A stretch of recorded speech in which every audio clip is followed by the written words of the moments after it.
భారత్ పాకిస్తాన్ల మధ్య యుద్ధ మేఘాలు అలుముకున్న తరుణంలో కీలక పరిణామాలు చోటు చేసుకున్నాయి. Pak ISI chief lieutenant general Mohammad Asim Malik ను నేషనల్ సెక్యూరిటీ అడ్వైజర్ గా నియమించారు. మరోవైపు పాకిస్తాన్ సైనిక విమానాల లక్ష్యాలను గుర్తించేందుకు వీలుగా ఎలక్ట్రానిక్ వాల్పేర్ సిస్టమ్స్ ను పశ్చిమ సరిహద్దుల్లో మోహరించింది భారత సైన్యం. పహల్గాంలో ఉగ్రవాదుల దాడికి ముందు 4 చోట్ల రెక్కీలు నిర్వహించినట్లు తేలింది. తాజాగా భారత్ పాకిస్తాన్ సరిహద్దుల్లో బీఎస్ఎఫ్, పంజాబ్ పోలీసులు నిర్వహించిన ఆపరేషన్లో భారీ సంఖ్యలో ఆయుధాలు పట్టుబట్టాయి. పహల్గాం దాడి నేపథ్యంలో భారత్ పాకిస్తాన్ల మధ్య ఉద్రిక్తతలు భగ్గుమన్నాయి. ఏప్రిల్ 22న పహల్గాంలో జరిగిన ఉగ్రదాడిలో 26 మంది టూరిస్టులు ప్రాణాలు కోల్పోవడంతో పాకిస్తాన్కు బుద్ధి చెప్పేలా భారత్ సామధాన భేద దండోపాయాలను ఉపయోగిస్తోంది. వరుస కఠిన నిర్ణయాలతో అంతకంత దెబ్బతీస్తూనే ఉంది. పహల్గాంలో దాడికి పాల్పడ్డ ఉగ్రవాదుల్ని, వారిని పెంచి పోషిస్తున్నది ఎంతటి వారైనా ఉపేక్షించబోమని ప్రధాని మోడీ బహిరంగంగా హెచ్చరించారు. సప్త సముద్రాల ఆవల దాక్కున్నా సరే వెతికి తీసి మట్టిలో కలిపేస్తామన్నారు. అందుకు ఊతమిచ్చేలా ప్రధాని మోడీ నివాసంలో రక్షణ శాఖ, భారత సైన్యంలో త్రివిధ దళాలతో జరిపిన కీలక సమావేశంలో సైన్యానికి పూర్తి స్వేచ్ఛ ఇస్తున్నట్లు వెల్లడించారు. దీంతో పాక్ సైన్యంలో ఆందోళన మొదలైంది. ఉగ్రదాడికి ప్రతీకారంగా తమపై భారత్ ఏ క్షణమైనా దాడులు చేపట్టొచ్చని భయపడుతోంది పాకిస్తాన్. ఈ క్రమంలోనే తాజాగా కీలక నిర్ణయం తీసుకుంది. పాక్ నిఘా సంస్థ ISI chief lieutenant general Mohammad Asif Malik ని జాతీయ భద్రతా సలహాదారుగా నియమిస్తున్నట్లు ప్రకటించింది. ఆసిఫ్ మాలిక్ ని గతేడాదే ఐఎస్ఐ చీఫ్ గా నియమించారు. నిఘా సంస్థ అధిపతి కంటే ముందు Pak army general head quarters లో అడ్జిటెంట్ జనరల్ గా కీలక బాధ్యతలు నిర్వర్తించారు.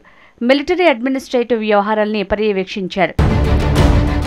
పాక్ సైన్యంలో మాలిక్ అడ్జిటెంట్ జనరల్ గా పనిచేస్తున్నప్పుడే మాజీ ప్రధాని ఇమ్రాన్ ఖాన్ అరెస్ట్, ఆయన మద్దతుదారుల ఆందోళనలపై ఆర్మీ అణచివేత వంటి ఘటనలు చోటు చేసుకున్నాయి. గతంలో బలూచిస్తాన్, దక్షిణ వజీరిస్తాన్లు ఆర్మీ డివిజన్లకు నాయకత్వం వహించారు. ఎలాంటి సవాళ్లనైనా ఎదుర్కొని కఠినంగా ముందుకు సాగుతాడని మాలిక్కు పేరుంది. అలాంటి వ్యక్తికి ఇప్పుడు జాతీయ భద్రతా సలహాదారుగా పాక్ అదనపు బాధ్యతలు అప్పగించడం ప్రాధాన్యతను సంతరించుకుంది.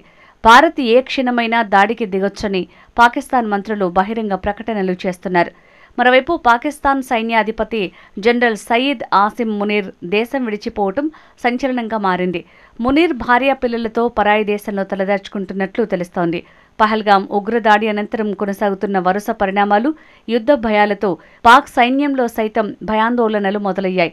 భారత్తో తలపడలేమనే సంకేతాలిస్తూ 2 రోజుల వ్యవధిలో పాకిస్తాన్ ఆర్మీలో 4500 మంది సైనికులు, 250 మంది అధికారులు తమ పదవులకు రాజీనామా చేశారు.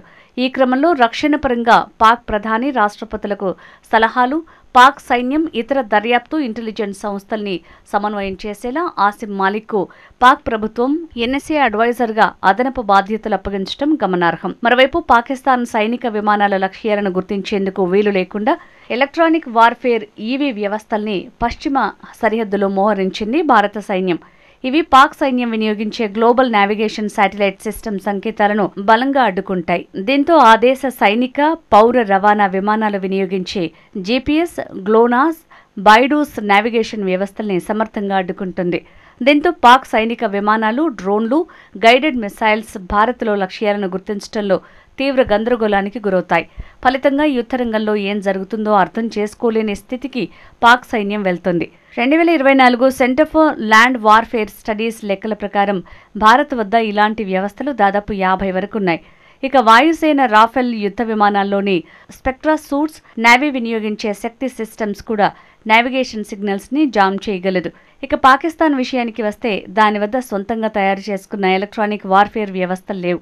కానీ చైనా నుంచి దిగుమతి చేసుకున్న DWL-002 జెర్బా కోస్టల్ ఈడబ్ల్యూ సిస్టమ్ వంటివి ఉన్నాయి. వీటితో పాటు కమర్షియల్ జామర్లను అది వాడుతోంది. ఇక భారత్ చర్యలతో ఈ ప్రాంతంలో నావిగేషన్తో రోజువారీ చేసే పనుల్లో తీవ్ర అంతరాయం ఏర్పడనుంది. ఇదిలా ఉంటే జమ్మూ కాశ్మీర్లోని పహల్గాంలో ఉగ్రవాదులు కొన్ని రోజుల ముందు నుంచే పాగా వేసి పక్కా ప్రణాళికతో దాడి చేసినట్లు దర్యాప్తులో తేలింది. ఏప్రిల్ 22 ఘటన అనంతరం దర్యాప్తు బృందాలు టెర్రరిస్టులకు క్షేత్రస్థాయిలో సహకరించిన ఓవర్ గ్రౌండ్ వర్కర్స్ ని పెద్ద సంఖ్యలో అరెస్ట్ చేశాయి. వీరిలో ఒకరు ఈ విషయాన్ని ధృవీకరించారు. దర్యాప్తు బృందంలో భాగమైన సీనియర్ అధికారులు ఈ విషయాన్ని వెల్లడించారు. ఉగ్రవాదులు ఏప్రిల్ 15వ తేదీనే పహల్గాంకు చేరుకున్నారు. ఆ తర్వాత వారు 4 చోట్ల రెక్కీలు నిర్వహించారు. వీటిలో బైసరన్ వ్యాలీ, అరు వ్యాలీ, స్థానిక అమ్యూజ్మెంట్ పార్క్, బేతాబ్ వ్యాలీ ఉన్నాయి. వీటిల్లో చాలా చోట్ల భద్రతా ఏర్పాట్లు ఉండటంతో వారు దాడులు చేయడానికి వెనుకంజ వేశారు. ఈ ఉగ్రవాదులకు క్షేత్రస్థాయిలో దాదాపు 20 మంది సహకరించినట్లు జాతీయ దర్యాప్తు సంస్థ గుర్తించింది. వీరిలో చాలా మందిని ఇప్పటికే అరెస్టు చేసింది. మిగిలిన వారు నిఘా నీడలో ఉన్నారు. పహల్గాం దాడికి పాల్పడిన ఉగ్రవాదులు ఇంకా దక్షిణ కశ్మీర్లోనే ఉన్నట్లు జాతీయ దర్యాప్తు సంస్థ వర్గాలు చెబుతున్నాయి. ఈ ప్రదేశంలో వారితో పాటు మరికొందరు ఉగ్రవాదులు కూడా ఉండొచ్చని పేర్కొన్నాయి. ఒకవేళ భద్రతా దళాలు వారిపై దాడి చేస్తే మిగిలిన ఉగ్రవాదులు కూడా వారికి రక్షణగా వచ్చే అవకాశం ఉన్నట్లు చెప్తున్నాయి. ఇక పహల్గాం దాడిలో పాల్గొన్న వారు ఆహారం, ఔషధాల వంటి వాటిని తమ వెంటే పెద్ద మొత్తంలో తీసుకువెళ్లడంతో ఎక్కువ కాలం అడవిలో ఉండగలుగుతున్నారని చెప్పారు. తాజాగా భారత్ పాకిస్తాన్ సరిహద్దులో మరో ఉగ్ర కుట్ర భగ్నమైంది. అమృత్సర్ సమీపంలో జీఎస్ఎఫ్, పంజాబ్ పోలీసులు సంయుక్తంగా నిర్వహించిన ఆపరేషన్లో భారీగా ఆయుధాలు పట్టుబడ్డాయి. వాటిలో తుపాకులు, గ్రెనేడ్లు ఉన్నాయి. పహల్గాం ఉగ్ర దాడి తర్వాత భారత్, పాక్ల మధ్య ఉద్రిక్తతలు కొనసాగుతున్న సంగతి తెలిసిందే. ఈ నేపథ్యంలో సరిహద్దులో ఇలా ఆయుధాలు పట్టుబడటం కలకలం రేపుతోంది. బీఎస్ఎఫ్ ఇంటెలిజెన్స్ వింగ్ సమాచారం మేరకు ఏప్రిల్ 30 సాయంత్రం ఈ ఆపరేషన్ నిర్వహించారు. దానిలో భాగంగా ఆయుధాలను గుర్తించారు. వాటిని స్వాధీనం చేసుకుని పోలీసులకు అప్పగించారు. దీనిపై తదుపరి దర్యాప్తు నిర్వహించనున్నారు. జీఎస్ఎఫ్, పంజాబ్ పోలీసులు అత్యంత వేగంగా, సమన్వయంతో వ్యవహరించడంతో ఈ ఉగ్ర కుట్ర భగ్నమైంది.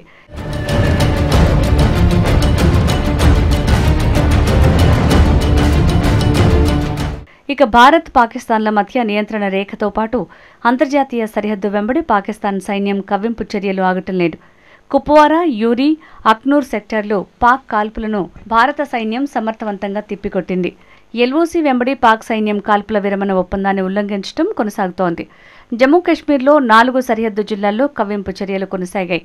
చిన్నపాటి ఆయుధాలతో కాల్పులు జరుగుతుండటంతో ప్రాణనష్టం జరగటం లేదని అధికారులు పేర్కొన్నారు. ప్రధానంగా జమ్మూ, రాజౌరి, బారాముల్లా, కుప్వారా జిల్లాల్లో ఈ కాల్పులు జరుగుతున్నాయి. భారత్, పాక్ మధ్య 3323 కిలోమీటర్ల సరిహద్దు ఉంది. సరిహద్దులో కొనసాగుతున్న కవ్వింపులపై పాకిస్తాన్ను భారత్ గట్టిగా హెచ్చరించినట్టు తెలుస్తోంది. భారత military operations director general, Pak సైనిక డైరెక్టర్ జనరల్ హాట్లైన్లో మాట్లాడుకున్నారు. అటు అరేబియా సముద్రంలోనూ యుద్ధ వాతావరణం నెలకొంది. భారత్, పాకిస్తాన్లు యుద్ధ నౌకలను మోహరించాయి. గుజరాత్ పోర్బందర్ వద్ద భారత్ యుద్ధ నౌకలు సైనిక సన్నద్ధతలో భాగంగా విన్యాసాలు చేస్తున్నాయి. పహల్గాం ఘటనపై న్యాయ విచారణ చేపట్టాలంటూ దాఖలైన ఓ పిటిషన్ని సుప్రీంకోర్టు తిరస్కరించింది. ఇలాంటి వ్యాజ్యాలతో మన భద్రతా బలగాల స్థైర్యాన్ని దెబ్బతీయాలనుకుంటున్నారా అని తీవ్ర ఆగ్రహం వ్యక్తం చేసింది. ఇది చాలా క్లిష్ట సమయం. ఉగ్రవాదంపై పోరులో ప్రతి పౌరుడు చేతులు కలపాలి. ఇలాంటి పిటిషన్లు దాఖలు చేసేటప్పుడు కాస్త బాధ్యతతో వ్యవహరించండి. అందులో సున్నితత్వాన్ని అర్థం చేసుకోండి. ఇలాంటి చర్యలతో మన బలగాల స్థైర్యాన్ని దెబ్బతీయాలనుకుంటున్నారా? మీకు కూడా దేశంపై బాధ్యత ఉందన్న విషయాన్ని మర్చిపోవద్దు అని ధర్మాసనం సూచించింది. ఇలాంటి అంశాలను న్యాయ పరిధిలోకి తీసుకొచ్చేందుకు ప్రయత్నించొద్దు. ఉగ్రవాద ఘటనల విచారణకు జడ్జిలు నిపుణులు కారు అని ధర్మాసనం వెల్లడించింది. అయితే ఇతర రాష్ట్రాల్లో కశ్మీరీ విద్యార్థుల భద్రత కోసమే తాను ఈ వ్యాజ్యాన్ని దాఖలు చేసినట్లు పిటిషనర్ కోర్టు దృష్టికి తీసుకువెళ్లారు. దీనిపై ధర్మాసనం స్పందిస్తూ విద్యార్థుల కోసమే అయితే హైకోర్టులకు వెళ్లొచ్చని తెలిపింది. కోర్టు సూచనలతో పిటిషనర్ తన వ్యాజ్యాన్ని ఉపసంహరించుకున్నారు. ఇక పహల్గాం ఉగ్ర దాడితో భారత్, పాకిస్తాన్ల మధ్య నెలకొన్న ఉద్రిక్తతల నేపథ్యంలో అమెరికా విదేశాంగ కార్యదర్శి మార్కో రూబియో, భారత విదేశాంగ మంత్రి ఎస్ జైశంకర్, పాక్ ప్రధాని షహబాజ్ షరీఫ్తో ఫోన్లో మాట్లాడారు. ఉగ్రవాదంపై భారత్ తీసుకునే ప్రతి చర్యలో అమెరికా పూర్తి సహకారం ఉంటుందని అన్నారు. పాకిస్తాన్పై ప్రతీకారం తీర్చుకుంటామని భారత్ హెచ్చరికలు జారీ చేస్తూనే ఉంది. ఈ విషయంలో కాస్త జాగ్రత్తగా ఉండాలని విజ్ఞప్తి చేశారు. దక్షిణాసియాలో ఉద్రిక్తతల్ని తగ్గించడానికి, శాంతి భద్రతల్ని కాపాడుకోవటానికి పాకిస్తాన్తో కలిసి పనిచేయాలని, భారత్ కృషి చేయాలని కోరారు. అదే సమయంలో పహల్గాంలో 26 మంది ప్రాణాలు తీసిన అమానుష చర్యను ఖండించడంతో పాటు భారత్ చేపట్టే దర్యాప్తుకు పాకిస్తాన్ సహకరించాలని ప్రధాని షరీఫ్ సూచించినట్లు సమాచారం. మార్కో రూబియోతో మాట్లాడిన తర్వాత జైశంకర్ ఎక్స్ వేదికగా ట్వీట్ చేశారు. ఈ ట్వీట్లో దాడికి పాల్పడ్డ ఉగ్రవాదుల్ని, వాళ్లను పెంచి పోషిస్తున్న వారిని, పహల్గాం ఉగ్రదాడికి ప్రణాళిక వేసిన వారిని న్యాయం ముందు నిలబెట్టాలి అని పేర్కొన్నారు.